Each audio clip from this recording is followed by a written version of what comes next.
우리는 이미 세계 곳곳의 아름다운 도시들을 보는데 익숙해져 있습니다. 그 중에는 호주 멜버른처럼 놀라운 도시도 있고 중국 상하이처럼 멋지고 아름다운 도시도 빠질 수 없죠. 하지만 이와는 별개로 지하에도 아름다운 도시들이 있다는 사실을 알고 계셨나요? 네, 맞게 들으셨습니다. 이것들은 고대 세계에서 고대인들이 만든 도시들입니다. 놀라운 점은 이 도시들이 매우 정교하고 훌륭하게 만들어져 있어서 정말로 고대인들이 만들었다고는 믿기 어려울 정도라는 것입니다. 그리고 이번 영상에서는 그 내용을 함께 알아보겠습니다. 지하 도시들이 얼마나 아름다운지 함께 보시죠. 하지만 시작하기 전에 이 영상을 좋아요 눌러주는 것 잊지 마세요. 이것은 저희 같은 콘텐츠 제작자들에게 큰 힘이 됩니다. 정말 감사합니다. 이제 시작하겠습니다. 우리 목록에서 첫 번째는 오르비토 언더그라운드입니다. 처음 보면 이탈리아의 평범한 도시처럼 보일 수 있습니다. 오래된 교회들, 좁은 길들, 그리고 돌로 지어진 집들이 있습니다. 하지만 그곳에서 가장 오래된 도시 중 하나의 지하에는 대부분의 사람들이 거의 모르는 숨겨진 세계가 있습니다. 이곳은 지하에 묻힌 하나의 완전한 도시입니다. 이곳은 단순한 동굴이나 은신처가 아닙니다.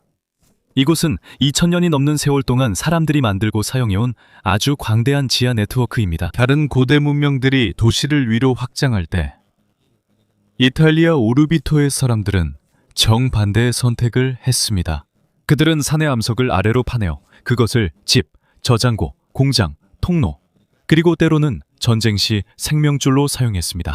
이탈리아 고고학자들과 오르비토 언더그라운드 프로젝트에 따르면 그들은 도시 아래에서 1200개가 넘는 터널과 지하방을 발견했습니다. 그리고 현대 레이저 스캐닝과 매핑 기술을 사용해 연구가 더 깊어질수록 이 시스템이 전문가들이 예전에 생각했던 것보다 훨씬 더 복잡하다는 사실이 드러나고 있습니다.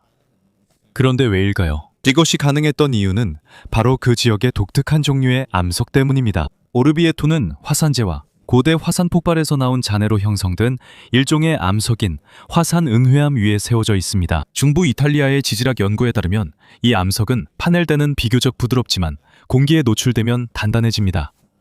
마치 시간이 지날수록 자연스럽게 강해지는 천연 건축 자재와 같습니다. 그리고 여기서 고대인들의 공학이 독특해졌습니다.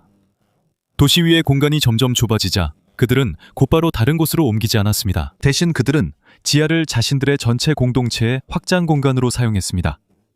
점차적으로 저장 공간, 물, 환기, 탈출로 등 자체 시스템을 갖춘 숨겨진 도시가 형성되었습니다. 하지만 그들이 이렇게 한 이유는 단순히 생존 때문만은 아니었습니다.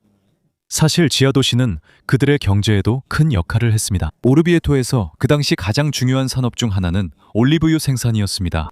냉장고나 현대식 냉각 시스템이 없던 시절에는 음식과 기름이 빠르게 상하는 것이 큰 문제였습니다. 하지만 지하에서는 연중 내내 자연스럽게 온도가 차갑고 안정적이었습니다. 그래서 많은 터널 부분을 지하 가공구역으로 사용했습니다.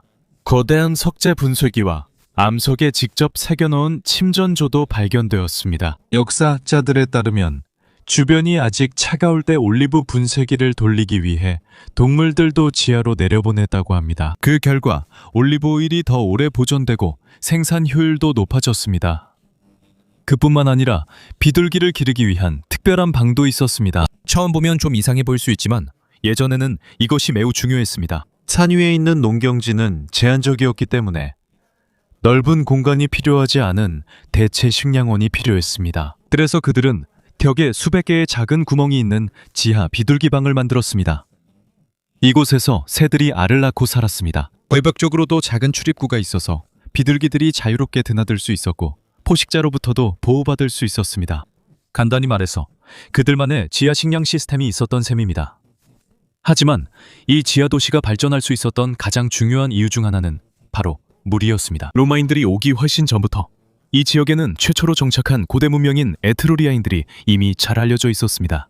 그들은 자신들의 수리공학 기술로 코니쿨리라고 불리는 좁은 배수 터널을 만들어 지하수와 빗물을 조절했습니다. 역사학자들에 따르면 이것은 매우 중요했습니다. 왜냐하면 과도한 물이 도시 아래에서 붕괴를 일으킬 수 있기 때문입니다. 그래서 전체 지하 네트워크는 신중하게 경사와 배수로가 설계되어 물이 안전하게 도시에서 멀리 빠져나가도록 했습니다. 오늘날까지도 현대 오르비에토는 그 고대 배수 시스템 중 일부를 여전히 사용하고 있습니다. 하지만 어느 순간 도시를 위협하는 위험이 더 심각해졌습니다. 16세기 1527년에 로마가 침공당한 후 교황 클레멘트 7세는 오르비에토도 포위될까봐 두려워했습니다. 그래서 그는 도시 아래의 가장 멋진 공학 프로젝트 중 하나인 성 패트릭 우물을 만들도록 했습니다. 처음 보면 그냥 평범한 우물처럼 보입니다. 하지만 안으로 내려가 보면 이곳이 사실 엄청나게 깊은 공학의 걸작임을 알 수 있습니다. 이 우물은 깊이 60m가 넘으며 아래로 내려가는 나선형 경사로와 위로 올라가는 경사로가 따로 있습니다. 특이한 점은 이 두 길이 절대 서로 만나지 않는다는 것입니다.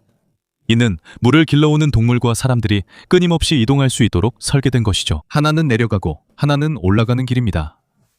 어둡고 좁아도 부딪히지 않습니다. 건축 역사가들에 따르면 이것은 이탈리아 르네상스 공학의 가장 훌륭한 예 중 하나라고 합니다. 그리고 샤프트 중앙으로 열려있는 수십 개의 창문 덕분에 지하 깊숙이 있어도 자연광이 들어옵니다. 하지만 지하 네트워크가 확장되면서 이것은 도시 방어에 더욱 중요한 역할을 하게 되었습니다. 비밀 통로들이 지상에 있는 집들과 지하실에 직접 연결되어 있습니다. 일부 통로는 산 아래 계곡 바다까지 이어집니다. 침공이나 포위 상황이 발생하면 주민들은 적이 바로 눈치채지 못하게 사라질 수 있습니다. 일부 터널은 매우 좁고 복잡하게 얽혀 있어서 한 사람이 더 큰 침입자 집단을 상대로도 방어할 수 있습니다. 여기서 옛 엔지니어들이 얼마나 실용적으로 생각했는지 알 수 있습니다. 그들은 당장 살아남는 것만을 생각하지 않았습니다. 그들은 지상에서 기근, 전쟁 또는 완전한 붕괴가 일어나더라도 도시 전체가 어떻게 살아남을 수 있을지 고민했습니다. 심지어 그들의 폐기물 처리 시스템도 그 시대치고는 매우 앞서 있었습니다. 중세 시대에는 쓰레기를 버리는 데 사용된 지하 구덩이들이 있었습니다. 하지만 이 구덩이들이 수세기 동안 봉인되어 있었기 때문에 오늘날 고고학자들에게는 보물 창고가 되었습니다. 오래된 구덩이 안에서 연구자들은 보존된 도자기, 도구, 음식, 그리고 옛사람들이 사용하던 다양한 물건들을 발견했습니다. 이로 인해 전문가들은 오르비에토 주민들이 중세 시대부터 르네상스 시대까지 어떻게 살았는지 더 잘 이해하게 되었습니다. 연구에 따르면 지하 도시는 겉보기에는 고립된 것처럼 보이지만 당시 더 큰 지중해 무역 네트워크와 여전히 연결되어 있었다고 합니다. 그리고 최근 몇 년간 현대 라이다와 레이저 스캐닝 기술이 사용되면서 이 지하 복합 단지는 더욱 신비로워졌습니다. 연구자들은 도시의 일부 구역에서 터널 사이의 간격이 매우 얇다는 사실을 발견했습니다. 때로는 암석의 두께가 몇 센티미터밖에 되지 않았습니다. 이 말은 당시 건설자들이 현대식 레이더나 컴퓨터가 없어도 다른 그룹이 어디를 파고 있는지 알고 있었다는 뜻입니다. 더 놀라운 것은 일부 구역은 비상시에 쉽게 부술 수 있도록 일부러 얇게 만들었다는 점입니다. 이것은 마치 고대 버전의 모듈형 도시계획과도 같습니다. 그리고 여기서 오르비에토의 진짜 이야기가 더 분명해집니다. 이것은 단순히 무작위로 모인 동굴이 아니라 신중하게 계획된 지하 문명이었습니다. 당시 다른 도시들이 높은 성벽에 의존해 방어를 했던 반면 이곳 사람들은 지하 세계 자체를 방어수단, 저장 공간, 생존 기반, 그리고 비상용 대체 도시로 활용했습니다. 지상에는 광장, 교회, 그리고 평범한 일상이 있었습니다. 하지만 그들의 발 아래에는 수세기 동안 조용히 작동해온 또 다른 도시가 있었습니다. 그리고 오늘날까지도 그 대부분은 현대 세계에 의해 완전히 이해되지 않고 있습니다. 이제 나우르의 지하 터널로 가봅시다. 오르비에토에서는 지하 공간이 사업, 음식, 그리고 똑똑한 도시 계획에 사용되었지만 프랑스 북부에서는 이야기가 다릅니다. 이 조용한 나우르 마을에서는 지하 도시가 사람들을 부유하게 만들기 위해 지어진 것이 아닙니다. 그들은 죽지 않기 위해 이곳을 만들었습니다. 지상에서는 평범한 시골 풍경만 보입니다.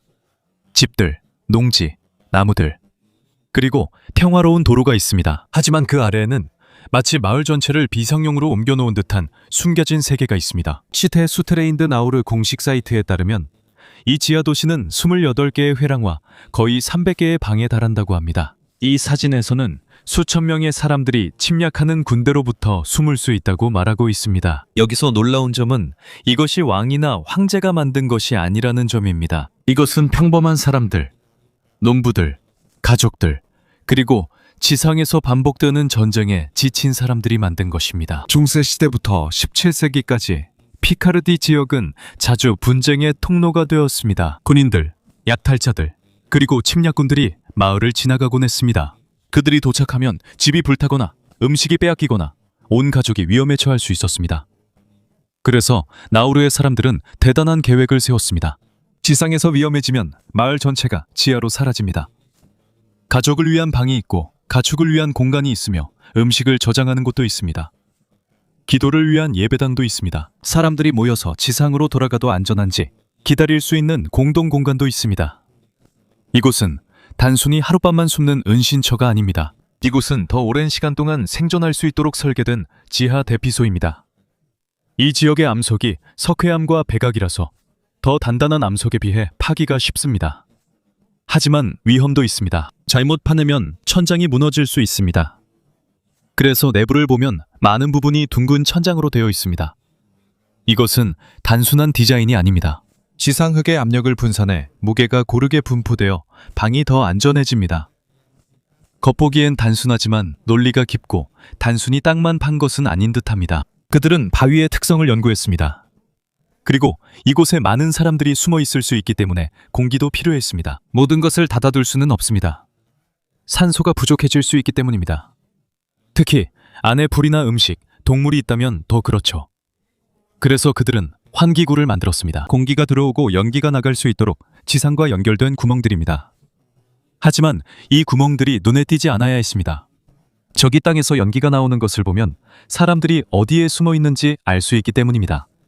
그래서 공기와 연기가 통하는 통로는 아주 조심스럽게 숨겨졌습니다. 다른 통로들은 숲이나 지상에 이미 존재하는 구조물 근처처럼 쉽게 눈에 띄지 않는 곳으로 연결되어 있었습니다. 간단히 말해서 전체 지하 도시는 들키지 않고 숨 쉴 수 있도록 설계되었습니다. 그 장면을 상상해 보세요. 지상에는 군인이 지나가고 있습니다. 마을은 조용합니다. 마치 아무도 없는 것처럼 아이도 없고 동물도 없고 불빛도 없습니다. 하지만 지하에는 온 마을 사람들이 다 모여 있습니다. 요리도 하고 기도도 하고 동물도 돌보고 위험이 끝나길 기다립니다. 그들은 마치 땅에 잠시 삼켜진 마을 같습니다. 곡물과 음식을 저장하는 저장 구덩이도 있습니다. 이곳은 매우 중요합니다. 왜냐하면 침략이 있을 때 적들이 가장 먼저 노리는 것이 음식이기 때문입니다. 수확물을 빼앗기거나 불태워지면 마을 전체가 굶주리게 됩니다. 하지만 땅 밑에 음식을 숨겨두면 위에 있는 것이 모두 파괴되어도 살아남을 수 있는 기회가 있습니다. 여기서 나우루의 지하 도시가 얼마나 실용적인지 알 수 있습니다.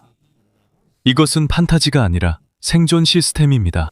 여기서는 단순히 몸만 지키는 것이 아니라 문화, 가족, 가축, 음식, 신앙까지도 지키는 것입니다. 하지만 나우루의 역사에는 더 최근이고 더 감정적인 또 다른 장이 있습니다. 제1차 세계대전 때 서부 전선 근처의 군인들도 이 터널을 사용했습니다. 연구자들에 따르면 지하 도시의 벽에서 수천 개의 낙서가 발견되었습니다. 그중 많은 것들이 영국과 호주 군인들이 남긴 것이었습니다. 이름도 있고 고향도 있고 군부대도 있고 단순한 그림도 있고 메시지도 있습니다. 집에 돌아갈 수 있을지 모르는 사람의 흔적이 남아 있습니다. 프랑스 툴론와 이 유적지에 대한 고고학 연구에 따르면 나우루스에서 기록된 낙서는 약 3,000개에 달하며 그중 많은 것들이 1차 세계대전 당시 이곳을 거쳐간 군인들과 관련이 있습니다. 여기서 이 장소는 더 묵직하게 다가옵니다. 중세시대 침략군으로부터 마을 사람들이 숨었던 바로 그 터널이 현대의 군인들에게도 전선으로 다시 나가기 전 잠시 쉴 수 있는 휴식처가 되었습니다.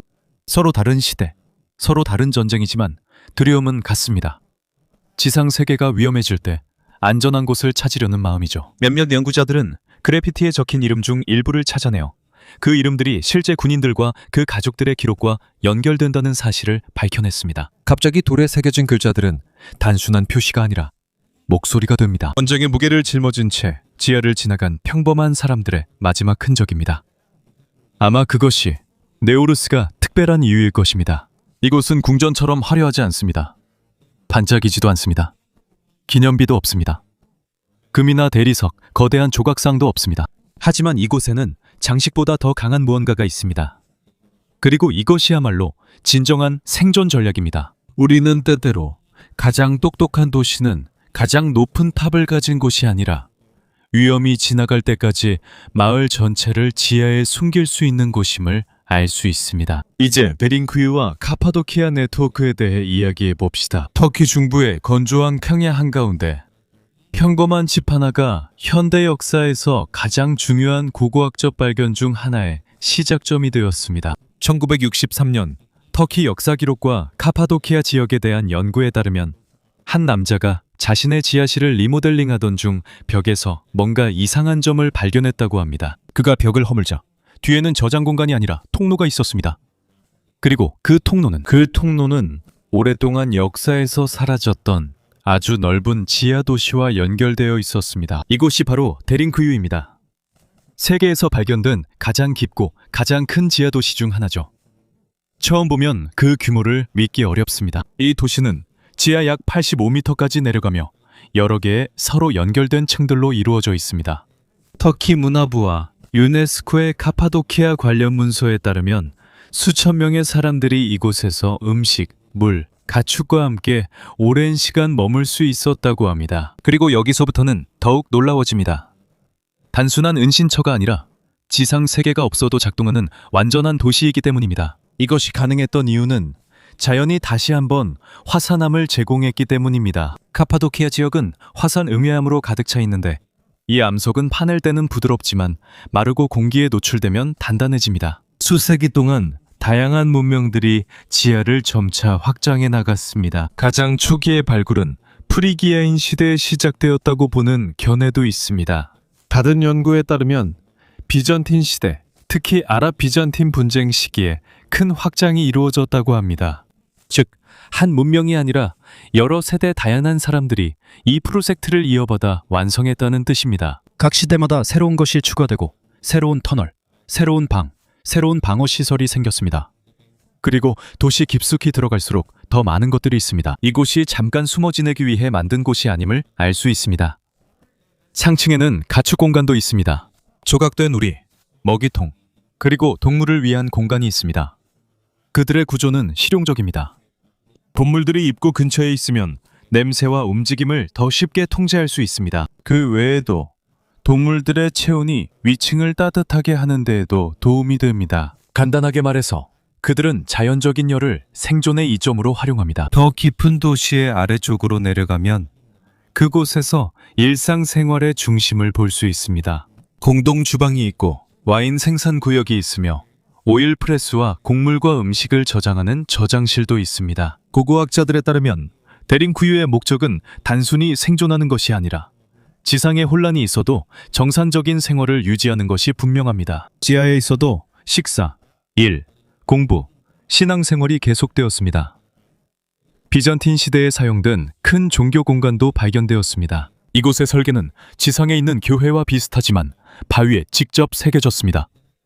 마치 그들은 자신들의 문명 전체를 지하 세계로 옮기고 싶었던 것 같습니다. 하지만 데링크유에서 가장 유명한 부분은 바로 그 방어 시스템입니다. 터널의 여러 부분에는 거대한 원형 돌문이 있는데 마치 엄청나게 큰 돌바퀴처럼 생겼습니다. 이 중 일부는 수백 킬로그램이나 나갑니다. 위험이 닥치면 이 돌문을 굴려서 통로를 막을 수 있습니다.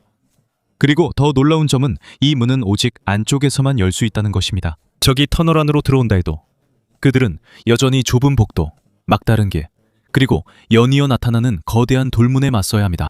이곳은 마치 거대한 지하미로처럼 만들어져서 침입을 시도하는 누구든 시간과 힘을 소모하게 되어 있습니다. 하지만 지하 도시에서 가장 어려운 문제는 방어가 아니라 공기와 물입니다. 신선한 공기가 없다면 지하에서 어떻게 쉴 수 있을까요? 물이 모두 마르면 수천 명이 어떻게 생존할 수 있을까요? 이 점에서 현대 엔지니어들은 데링쿠유에 더 감탄합니다. 도시 한가운데에는 매우 깊은 환기통이 있어서 지하 복합체 전체에 주요 폐 역할을 합니다. 여기서부터 공기 흐름이 더 작은 통로를 통해 도시의 여러 부분으로 퍼져나갑니다. 그리고 지금도 방문객들과 연구자들에 따르면 도시에서 가장 깊은 일부 구역에서도 공기 흐름이 여전히 잘 유지되고 있습니다. 이 말은 1000년이 넘는 시간이 지났음에도 불구하고 고대의 환기 설계가 여전히 작동하고 있다는 뜻입니다. 그들의 수도 시스템은 이보다 더 똑똑했습니다. 도시 중앙 우물은 단순한 개방형 샤프트가 아닙니다. 물에 접근하는 것은 여러 단계로 통제되어 있어서 지상에 있는 사람들이 쉽게 접근하거나 오염시킬 수 없습니다. 도시가 포위당했을 때 이것은 매우 중요합니다. 공기, 물, 음식만 있으면 주민들은 지하에서 오랫동안 버틸 수 있습니다. 그리고 여기서 이야기의 가장 신비로운 부분 중 하나가 등장합니다. 몇몇 연구자들은 카파도키아의 지하 도시들을 조로아스터 전통의 고대 문헌과 비교합니다. 특히 이마와 바라에 관한 이야기에서 그렇습니다. 사람, 동물, 그리고 식물을 극심한 겨울 재앙으로부터 구하기 위해 만들어졌다고 전해지는 지하 피난처입니다. 데링쿠유가 실제로 이와 연결되어 있다는 직접적인 증거는 없습니다. 그리고 많은 역사학자들은 이것을 단지 신화적인 이야기로만 보고 있습니다. 하지만 일부 학자들에 따르면 그 개념의 유사성이 눈에 띈다고 합니다. 장기 생존을 위해 설계된 자급자족형 지하 대피소라는 점에서 말이죠. 그리고 데링쿠유를 더 연구할수록 더 많은 질문이 생겨나고 있습니다. 예를 들어 지하에서 파낸 수백만 톤의 암석은 다 어디로 갔을까요? 생각해보면 이건 엄청난 규모의 발굴 작업이었으니까요. 하지만 도시 주변에는 거의 거대한 잔해 더미가 없습니다. 일부 연구자들은 파낸 암석을 농지에 조금씩 흩뿌리거나 다른 건설 프로젝트에 사용해서 지하 네트워크의 진짜 규모가 드러나지 않게 했을 것이라는 이론을 제시합니다. 그리고 사실이라면 만든 사람들은 매우 조직적이었습니다. 소수의 사람들만이 벌인 프로젝트가 아니었습니다. 이것은 여러 세대에 걸쳐 진행된 장기적이고 체계적인 작업이었을 가능성이 있습니다. 더 놀라운 것은 이들이 서로 연결되어 있을 가능성입니다. 또한 데링쿠유가 카파도키아 내 다른 지하 도시와 연결됐을 가능성도 있습니다. 몇몇 고고학 조사와 지표 투과 레이더 연구에 따르면 이 지역의 여러 지하 복합체를 연결하는 긴 터널이 존재할 가능성을 보여주는 증거가 있습니다. 카이마클리와 같은 인근 지하 도시로 몇 킬로미터에 이르는 터널이 이어져 있을 가능성에 대한 보고도 있습니다. 하지만 지금까지도 연구자들이 이를 계속 조사하고 있으며 네트워크의 전체 범위는 아직 완전히 확인되지 않았습니다. 만약 이것이 입증된다면 카파도키아에는 단 하나의 지하 도시만 있는 것이 아니라는 뜻이 됩니다. 어쩌면 전체가 숨겨진 거대한 지하 권역일 수도 있습니다. 전쟁이 닥쳤을 때 세상 위에서 사라질 수 있는 하나의 지역입니다. 침략자들이 지상에 있는 텅 빈 평야만 바라보고 있을 때 말이죠. 진짜 실제 인구는 그들의 발 아래에 있을 수도 있습니다. 그리고 아마 그것이 바로 오늘날까지도 데링쿠유를 완전히 이해하기가 매우 어려운 이유일 것입니다. 이것은 단순한 공학 프로젝트가 아니기 때문입니다. 이것은 지상의 세계가 안전하지 않을 때 인간이 어디까지 할 수 있는지를 보여주는 증거입니다. 이 좁은 계단과 어두운 터널의 고요함 속에서 당신은 햇빛을 포기하고 바위 아래에서 살아남으려 했던 한 문명의 흔적을 볼 수 있습니다.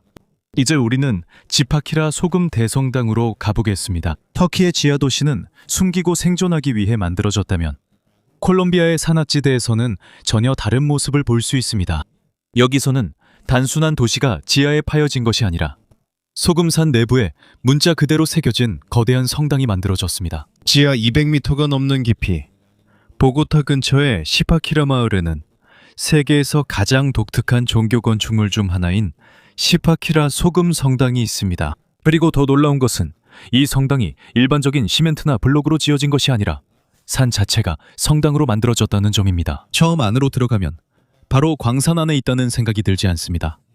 오히려 다른 세계에 온 듯한 느낌이 듭니다. 어둡고 조용하며 공기는 차갑습니다. 각 터널마다 거대한 소금벽이 보이며 독특한 색과 수정 같은 질감을 지닙니다. 마치 살아있는 거대한 바위 속에 들어온 듯한 느낌입니다. 하지만 이곳이 관광 명소이자 종교적인 장소가 되기 전에 고대 콜롬비아에서 가장 중요한 산업 중 하나의 중심지였습니다. 스페인 정복자들이 도착하기 전부터 무이스카 문명은 이 지역에서 오랫동안 소금을 채굴해 왔습니다. 무이스카 사람들에 관한 역사 기록에 따르면 당시 소금은 음식뿐만 아니라 무역에도 사용되었기 때문에 매우 중요한 것이었습니다. 실제로 소금은 하얀 금이라고 불렸는데 무이스카 연합의 부의 상당 부분이 소금 무역에서 나왔기 때문입니다. 다른 문명들이 금을 두고 싸울 때 무이스카는 소금 덕분에 부유해졌습니다. 그리고 산에서 채굴이 깊어질수록 지하의 터널도 점점 많아졌습니다. 16세기에 스페인 사람들이 도착하자 채굴 작업은 더욱 확대되었습니다. 그들은 이 지역의 소금 매장량이 얼마나 중요한지 알게 되었기 때문에 산을 대규모 산업 광산 단지로 만들었습니다. 하지만 가장 중요한 변화는 20세기에 들어서 일어났습니다. 광부들이 매우 위험한 환경에서 지하에서 일하는 동안 그들은 작은 소금 조각들을 만들기 시작했습니다. 이것을 광산벽에 두고 일을 시작하기 전에 기도했습니다. 처음에는 단순했습니다. 작은 십자가, 작은 기도 공간이었습니다. 어두운 위험한 터널로 내려가기 전에 보호를 기원하는 장소였습니다. 하지만 시간이 지나면서 그 아이디어는 점점 더 커졌습니다. 1950년대에 이르러서는 소금산 내부에 완전한 지하 대성당을 짓자는 계획이 시작되었습니다. 그리고 여기서 남아메리카에서 가장 복잡한 공학 프로젝트 중 하나가 시작되었습니다. 왜냐하면 소금산 내부에 거대한 구조물을 만드는 것은 매우 어려웠기 때문입니다. 소금암은 일반 암석과는 성질이 다릅니다. 암염층에 대한 공학 연구에 따르면 압축될 때 소금은 매우 단단하다고 합니다. 하지만 시간이 지남에 따라 산 위의 압력 때문에 소금암도 움직이고 형태가 변하는 경향이 있습니다. 즉, 주변이 단단해 보여도 산은 천천히 움직이고 있어서 마치 살아있는 것과 같습니다. 그래서 대성당의 각 방과 복도는 오랜 시간 동안 지질학적 압력을 견딜 수 있도록 설계되어야 합니다. 안에 있는 많은 천장이 높고 곡선형인 것을 볼 수 있습니다. 그건 단순히 아름답게 보이기 위한 것이 아닙니다. 터널 주변의 산의 무게를 고르게 분산시키기 위해 그렇게 만든 것입니다. 간단히 말하면 그들은 산의 압력과 싸우지 않고 오히려 그 힘으로 구조를 지탱했습니다. 그리고 아마도 그것이 대부분의 배성당이 수십 년이 지난 지금까지도 안정적으로 남아있는 이유일 것입니다. 복합 건물 안에는 순례길처럼 이어진 일련의 터널이 있습니다. 걸어가다 보면 십자가의 길을 상징하는 14개의 경당을 지나게 됩니다. 각각의 경당은 고유한 디자인을 가지고 있습니다. 거대한 십자가도 있고 조각된 부조도 있습니다. 소금벽에 드라마틱한 조명이 비치면서 이곳은 더욱 영화 같은 분위기를 자아냅니다. 그리고 대성당 안으로 더 깊이 들어갈수록 이곳만의 독특한 고요함이 더욱 느껴집니다. 소금방 안의 음향도 특별하기 때문입니다. 일반 동굴처럼 메아리가 크게 울리지 않고 소금벽이 소리를 흡수합니다. 그래서 내부에서는 무겁고 조용한 느낌이 듭니다. 마치 산이 모든 소음을 삼키는 것 같습니다. 내부의 공기조차도 특별합니다. 방산의 미기후에 관한 연구에 따르면 소금벽이 자연스럽게 습기를 흡수하기 때문에 지하 환경이 더 건조하고 안정적입니다. 이 때문에 공기의 느낌이 지상과는 다릅니다. 하지만 대성당이 영구적으로 견고해 보이더라도 엔지니어들이 계속해서 모니터링하고 있는 큰 문제가 하나 있습니다. 바로 산 자체입니다. 시간이 지나면서 소금 퇴적물이 계속 움직이고 있기 때문입니다.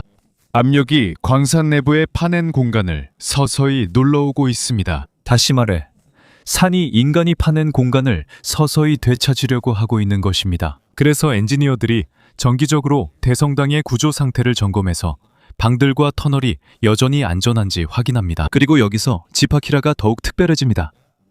왜냐하면 이곳은 버려진 지하 구조물이 아니라 산이 여전히 살아있고 광산 채굴도 계속되고 있기 때문입니다. 수천 명의 관광객과 순례자들이 상층부의 대성당을 방문하는 동안 산의 더 깊은 곳에서는 여전히 산업용 소금 채굴이 계속되고 있습니다. 즉, 하나의 산 안에서 종교, 관광, 공학, 그리고 광산 채굴이 동시에 이루어지고 있다는 뜻입니다. 그리고 라이다와 지상 투과 레이더를 이용한 현대적인 매핑 프로젝트에 따르면 전체 지하 네트워크 중에서 대중이 볼 수 있는 부분은 아주 일부분에 불과하다고 합니다. 오랜 기간 동안의 광산 채굴로 인해 지하에는 거대한 숨겨진 방들이 남아 있습니다.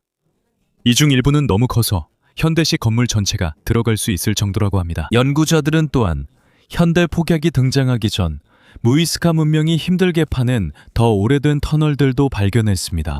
이 터널들은 더 좁고 더 불규칙하며 산 내부의 천연 소금물 맥을 따라가고 있습니다. 마치 직접 광산 채굴의 진화를 고대 시대부터 현대 산업 시대로까지 볼 수 있는 것 같습니다. 산의 각 층마다 다양한 세대의 흔적이 남아 있습니다. 토착 광부들, 스페인 운영자들, 현대 엔지니어들, 그리고 단순한 광산이었던 곳을 교회로 만든 노동자들까지 모두 있습니다. 그리고 아마도 그것이 지파키라가 주는 가장 중요한 교훈일 것입니다. 때로는 사람이 산을 파는 것이 단순히 부를 얻기 위해서만은 아니라는 점입니다. 때로는 우리는 산을 파서 지상에서 무거운 세상이 짓누르고 있을 때에도 희망과 평온, 그리고 신앙을 줄 수 있는 공간을 만들기도 합니다. 이제 망기스타우 모스크로 가봅시다.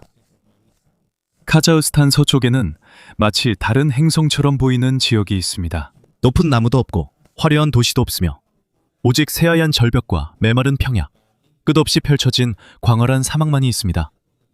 이곳이 바로 망기스타우입니다. 그리고 이 조용한 땅 아래에는 전쟁이나 채굴, 식량 저장을 위해 만들어진 것이 아닌 신앙을 위해 만들어진 숨겨진 세계가 있습니다. 세상의 다른 지하 구조물들은 적으로부터 사람을 보호하기 위해 지어졌지만 망기스타우의 지하 모스크들은 평온함, 명상, 그리고 영적인 여정을 위해 만들어졌습니다. 실크로드 시대의 이 지역은 아시아와 중동을 오가는 상인들, 여행자들, 그리고 캐러밴들에게 중요한 경로였습니다. 하지만 이곳을 여행하는 것은 쉽지 않았습니다. 낮에는 극심한 더위, 밤에는 매우 추운 기온, 그리고 안전한 장소들 사이의 거리가 매우 멀었습니다. 그래서 사람들이 사막을 지나갈 때 일부는 평생 이곳에 머물기로 선택했습니다. 숲이 신비주의자들, 영적 스승들, 그리고 더비시들은 세상의 소음에서 멀리 떨어져 있을 때 신앙의 침묵을 더 쉽게 들을 수 있다고 믿었습니다. 카자흐스탄의 실크로드 종교 유적지에 대한 연구에 따르면 이 지역에서 가장 유명한 영적 인물 중에는 쇼파나타와 샤크파가타가 있습니다. 이들은 망기스타우 지역의 지역 영적 전통의 중심이 된 인물들입니다. 하지만 그들은 평범한 모스크를 지상에 짓는 대신 산 자체를 파냈습니다. 그들은 석회암 절벽을 직접 깎아 바위 안에 지하 기도실과 신성한 방들을 만들었습니다. 그리고 여기서부터 망기스타우의 건축 양식이 독특해지기 시작합니다. 이곳은 단순한 동굴 모스크가 아니기 때문에 일부 구역은 자연 동굴과 인공 구조물이 혼합된 모습입니다. 기둥, 아치형 천장, 조각된 기도용 벽감, 그리고 서로 연결된 방들이 있어서 수세기에 걸쳐 천천히 확장된 것처럼 보입니다. 이곳에서 가장 중요한 장소 중 하나는 샤크팍 아타 모스크입니다. 카자흐스탄의 역사 학자들과 고고학자들에 따르면 이곳의 디자인은 대부분의 이슬람 지하 구조물과는 다르게 독특합니다. 이곳의 평면도는 십자가 모양의 구조로 되어 있어서 연구자들 사이에서 많은 이론을 낳았습니다. 몇몇 역사학자들은 이슬람이 이 지역에 본격적으로 퍼지기 전에 더 오래된 전통의 영향이 여기에 있을 가능성이 있다고 믿고 있습니다. 중앙아시아의 이전 신안 체계들도 여기에 포함됩니다. 하지만 아직 완전히 확인된 것은 아니기 때문에 전문가들은 신중하게 이 부분을 다루고 있습니다. 분명한 것은 이것입니다. 망기스타우는 오랜 시간 동안 다양한 문화, 종교, 그리고 여행자들이 만나는 교차점이었습니다. 그리고 바로 이 바위 자체가 이곳을 지나간 모든 이들의 기록이 되었습니다. 하지만 지하 모스크에서 가장 놀라운 부분 중 하나는 그들이 빛을 활용한 방식입니다. 처음 보면 모스크 내부는 그냥 어두운 동굴처럼 보입니다. 하지만 태양의 위치가 맞으면 빗줄기가 내부의 몇몇 기도구역에 직접 떨어집니다. 이것은 우연이 아닙니다. 산 위로 조심스럽게 파낸 수직 통로들이 자연광 통로 역할을 하도록 만들어졌습니다. 그리고 쉑베크타 컴플렉스의 샤프트에 관한 몇몇 연구에 따르면 이들 중 일부는 1년 중 특정 시기에 태양의 움직임에 맞춰 정렬되어 있을 가능성이 있습니다. 마치 지하에 있는 거대한 석조 달력과도 같습니다. 태양이 정확한 각도로 비추면 모스크의 일부 구역이 갑자기 밝아지고 주변의 다른 부분은 여전히 어둡게 남아있게 됩니다. 그리고 그 당시의 수피 신비주의자들에게 빛은 영적 상징성에서 매우 중요한 부분이었습니다. 마치 산 자체가 시간과 신앙의 도구가 되는 것과 같습니다. 하지만 지하 모스크 주변에는 기도실만 있는 것이 아닙니다. 몇몇 입구 밖에는 넓은 네크로폴리스, 즉 고대 묘지가 있습니다. 수천 개의 성묘와 묘비가 사막 주변에 흩어져 있습니다. 망기스타 지역의 현지 연구에 따르면 많은 사람들에게 신성한 지하 성소 근처에 묻히는 것이 예전에는 매우 중요했다고 합니다. 그래서 이곳은 살아있는 사람과 세상을 떠난 이들 모두에게 중요한 장소가 되었습니다. 터키의 지하 도시는 적으로부터 사람들을 숨기기 위해 만들어졌지만 망기스타우 모스크의 목적은 달랐습니다. 이곳에서는 지하가 명상, 기도, 그리고 저 세상과의 연결을 위한 장소로 사용되었습니다. 그리고 이곳들이 아무리 아름다워도 이들을 보존하는 일은 결코 쉽지 않았습니다. 이곳의 주요 암석이 석회암이기 때문에 침식, 비, 그리고 사막의 강한 바람에 쉽게 영향을 받습니다. 그래서 당시의 건축가들은 배수로와 입구 위에 보호용 처마를 만들어 물이 내부의 조각들에 닿지 않도록 했습니다. 안쪽에서는 몇몇 벽을 매끄럽게 다듬어서 자연광이 더 잘 반사되고 돌이 빠르게 손상되는 것을 막았습니다. 그들의 기술은 보기에는 단순해 보입니다. 하지만 바로 그 점이 수세기가 지난 지금도 많은 모스크들이 여전히 남아있는 이유입니다. 그리고 현대 고고학자들이 3차원 스캐닝과 디지털 보존 기술을 이용해 망기스타우를 더 깊이 연구할수록 이 지역의 일부 동굴들이 이전에 생각했던 것보다 훨씬 더 오래되었다는 사실이 드러나고 있습니다. 카자흐스탄의 일부 고고학적 발견에 따르면 청동기 시대까지 거슬러 올라갈 수 있는 암각화와 표식들이 있습니다. 즉, 이 지역들이 이슬람 성지가 되기 전부터 망기스타우의 산과 동굴은 고대인들에게 오랫동안 특별한 의미를 지니고 있었다는 뜻입니다. 마치 이 지역을 거쳐간 모든 문명이 바위에 흔적을 남긴 것 같습니다. 시간이 흐르면서 이 사막 전체가 거대한 영적 기록 보관소가 되었습니다. 낮에는 망기스타우가 조용하고 생명체가 없는 것처럼 보입니다. 하지만 이 하얀 절벽 아래에는 한때 망기스타우 사람들에게 길잡이가 되었던 모스크들이 숨겨져 있습니다. 하지만 이 하얀 절벽 아래에는 한때 여행자들에게 길잡이가 되었던 모스크들이 숨겨져 있습니다. 신비주의자들의 휴식처이자 광활한 사막 한가운데 고요의 안식처입니다. 아마 그것이야말로 가장 특별한 점일 것입니다. 다른 문명들이 전 세계에 보여주기 위해 거대한 기념물을 세운 반면 이곳 사람들은 자신의 신앙을 산속 깊은 곳에 숨기기로 선택했습니다.